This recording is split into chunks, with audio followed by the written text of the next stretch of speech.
Hi guys, today we're going to discuss some of the tax avoidance strategies. Now, I said tax avoidance, not tax evasion. So keep that in mind. We are not talking about tax evasion, we're talking about the tax avoidance strategies, basically legal way of saving taxes. Now, there's some of the methods that I'm going to mention.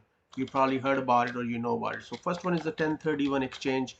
Basically, when you invest in real estate and you want to sell your real estate investments and don't want to pay any capital gain taxes, either short term or long term, you go for a 1031 exchange. Usually there are terms and conditions that you need to satisfy for 1031 exchange, and you can avoid the capital gain taxes as long as you invest the profit in another real estate investment.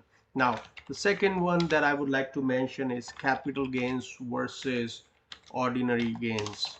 So once you hold an investment for more than 12 months, it becomes a long-term capital gain. If you do it a short-term capital gain, it basically taxed at ordinary tax rate. So ordinary gains, that's what the short-term capital gain is going to be. So if you fall in a higher tax bracket, let's call it 30%, 35%, and you have short-term capital gain, you would be taxed at a higher tax bracket.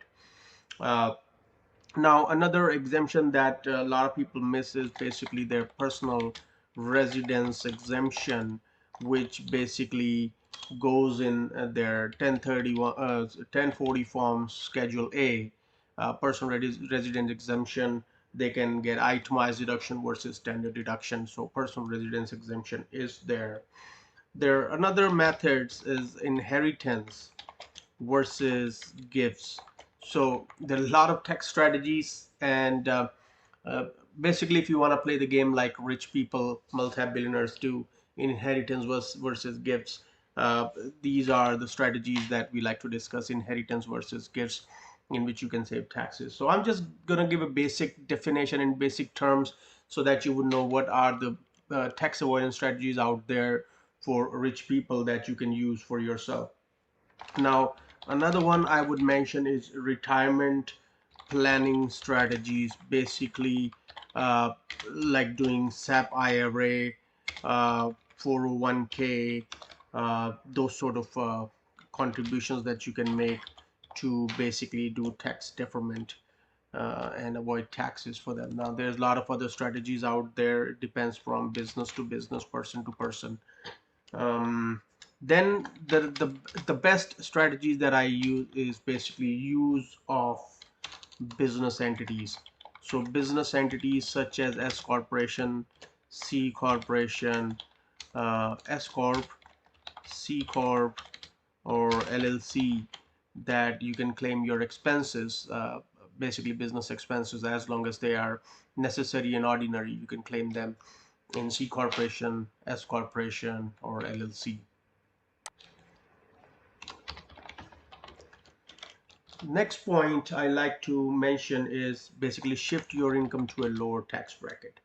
So shift your income to a lower tax bracket means if you fall in a higher tax bracket and you want to avoid paying those taxes, you gotta shift the income to a lower tax bracket. So let's say you hire your child and pay him a basic salary, let's say $24,000 or $30,000 for the year, and you say from 30%, 40% tax bracket to end up paying 10% on their income. And remember, they will get their personal exemption as well. Now, next one I would like to mention is the installment sale. Installment sales, where you don't have to pay taxes all at once you make a sale. If you do it installment over the period, form 60 to 52, then you basically avoid paying taxes all at once, and you basically pay taxes over the year as you start receiving installment. Again, you will be making some interest income and some capital gains from the sale of the business with the properties. Make proper use of tax credits like buying electric vehicle and take the tax credits for that.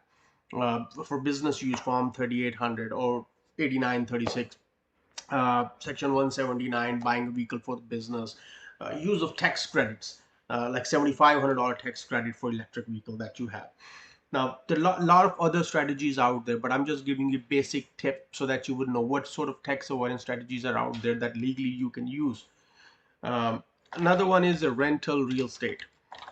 So if you buy rental real estate, you can claim a lot of deductions that you cannot claim against your primary residence. So you can claim mortgage interest, property taxes, HOA, insurance, maintenance of the property, buying new equipments for the property. Um, uh, let's say if you hire a professional to reduce the taxes, then that tax protest fees is also deductible. HOA, if you drive to your property, maintain the property, you have a manager, those management fees are deductible. Those are not deductible against the personal resident exemption that you get in Schedule A. Now, 1031 exchange is the highest, is the greatest tax strategy that I've seen rich people use. Is basically when they sell property, they reinvest that profit in another property to avoid taxes. Basically, they defer the tax liability. Now, business tax deductions that we talked about earlier, use of business tax entity. So business tax deductions, you can also use it in Schedule C in your personal tax return, and basically you can claim those deductions against your business income or 1099 income or subcontracting income that you may have.